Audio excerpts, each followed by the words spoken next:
Guys, panoorin niyo yung series ko, Queen and a King. So, guys, yung princess kasi may prinsipe. Gusto sumpain ng queen yon.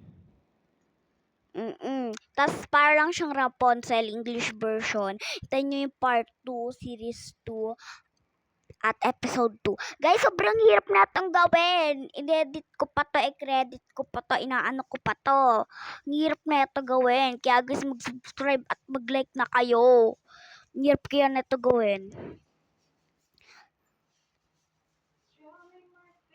Tapos yun guys, meron siyang yung buhok ko lumilipad. Pero guys, hindi ako nagpapalit kasi hindi ko pa kasi masyado alam yun.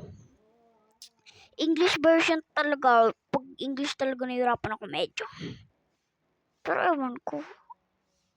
55 daw yun eh. Yan. Panoorin nyo na yan